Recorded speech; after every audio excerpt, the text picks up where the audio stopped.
Hello and welcome to the program. I'm your host, Neil Howard, here on Health Professional Radio. Thank you for joining us. Our guest is Mr. Gordon Naylor, and I'll let Mr. Naylor introduce himself, give us a little bit of background, and we'll talk all about the influenza pandemic, the constant threat thereof, the importance of pandemic planning, and some of the latest advancement in flu prevention since the historical 1918 flu pandemic. Welcome to the program, Mr. Gordon Naylor. How are you today? Oh, very well indeed, Neil, and thank you very much for the opportunity to talk about influenza. So my name is Gordon Naylor. I am the president of Seqirus, which is a business that is focused almost exclusively on protection of the community against the disease of influenza. So I've been in this role for 3 years since we actually started Seqirus. Seqirus is the result of a combination of two organisations that came before. We basically manufacture influenza vaccines to protect the community. We have two, if you like, roles in protecting the community. The first is around production of seasonal influenza vaccines to protect both northern and southern hemisphere parts of the world against the virus, and also for pandemic protection of many parts of the community as well. Now, we are in flu season where vaccinations are ramped up around the world. Talk about the threat of this pandemic. Is it a constant threat, as I said, or is it just a seasonal thing, or are we always under the threat of a major breakout? Yeah, sure. So thanks, Neil. So there's actually two separate threats. So as you mentioned, we're in the lead up to the influenza season here in the Northern Hemisphere. But of course, there are actually two seasons because it's the influenza season tends to follow the winter months. And so we're 6 months away from being in the same situation for the Southern Hemisphere. So that's the result. The seasonal threat comes from the fact that the influenza virus goes through a process called drift, and so it gradually mutates and it gradually changes at all times. That's constantly happening, and there are several different strains of the virus, each of which are mutating in this way constantly, and that's why it's important to get an influenza vaccine once every year. In the lead up to the winter in each of the northern and southern hemisphere. And we actually have to go through a whole development cycle and a whole manufacturing cycle to prepare, very large volumes of the vaccine to protect the community against that seasonal threat. So that happens all the time. That's what we do. And at the moment, for example, here in the northern hemisphere, we've actually completed most of our manufacturing now. And we've largely distributed the product to the community in preparation for the season. That's the normal course of things. Then the other threat that the community is faced to is different, and that is around the fact that sometimes we have what's called a shift in the virus, which is circulating. And typically this is caused when a strain of the virus comes across from animals, and it mutates enough that it's actually transmissible between people. And the danger is that because nobody in the community has ever been exposed to that virus before, there's no natural resistance or very limited resistance. And when that happens, we have a pandemic, which can move very rapidly around the world, and which is often, but not always, quite dangerous because the community has never been exposed to that strain of the virus before. And so, for example, the most recent one was in 2009, which is a swine flu, so it had crossed across from pigs, and that resulted in a pandemic, which, as it turned out, was relatively mild in its effects, but which moved very rapidly around the world. And so our company, we actually play a role in a pandemic. So if there's a pandemic declared by the World Health Organization, and then by national governments, we stand ready to switch our manufacturing capacity across to producing a special vaccine that is to protect the community against the pandemic. And so that threat is so both threats are constant. We have the seasonal epidemics, which are, with us all the time, and which sometimes the seasons are more severe than others. That's every winter.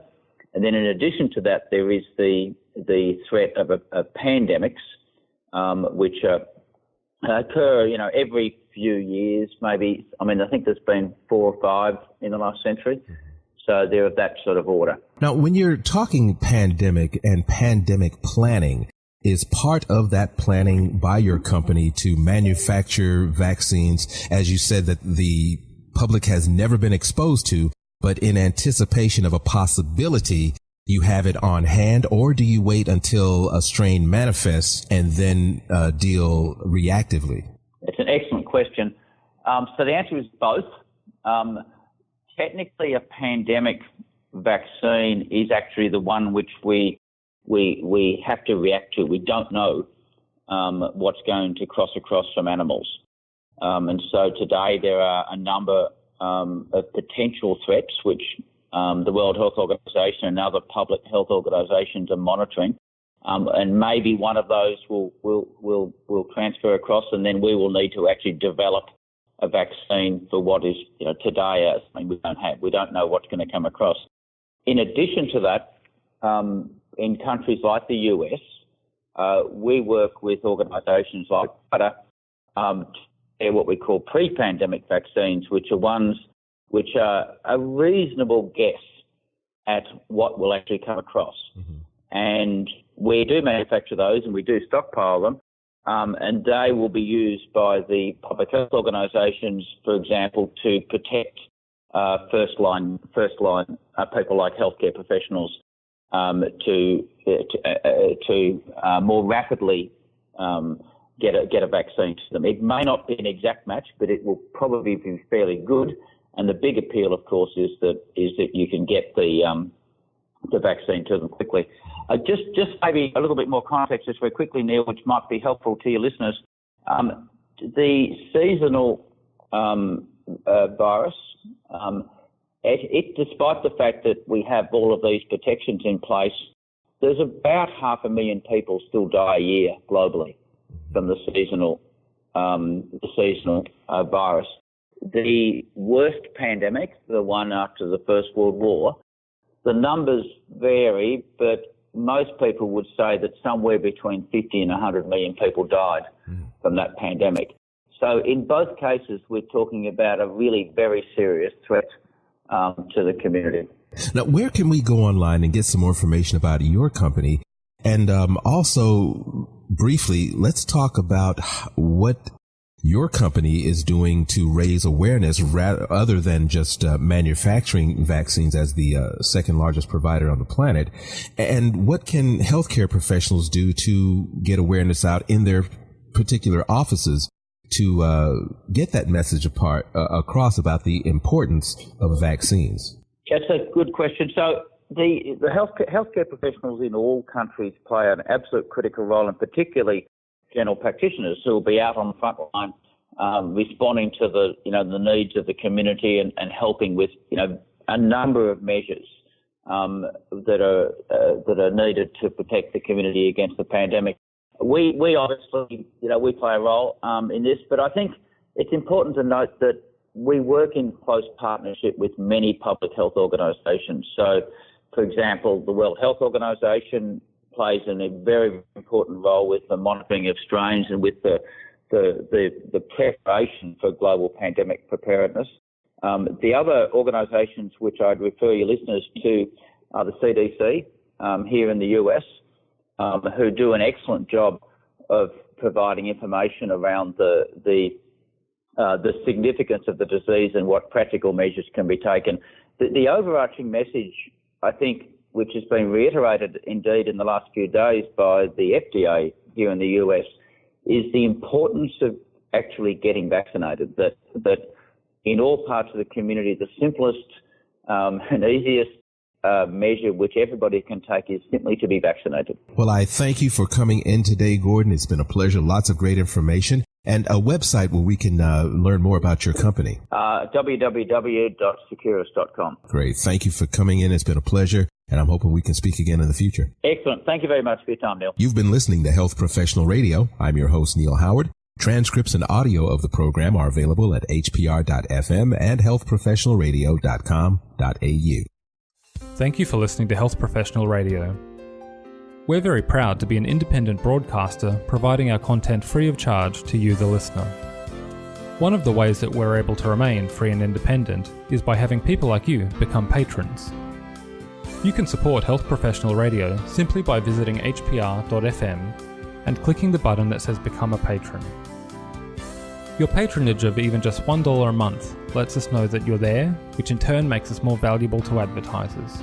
And, of course, if you're able to afford more, then we would certainly appreciate the support. My name is Toby Longhurst from Health Professional Radio. Please visit hpr.fm, click the Become a Patron button, and support us if you can.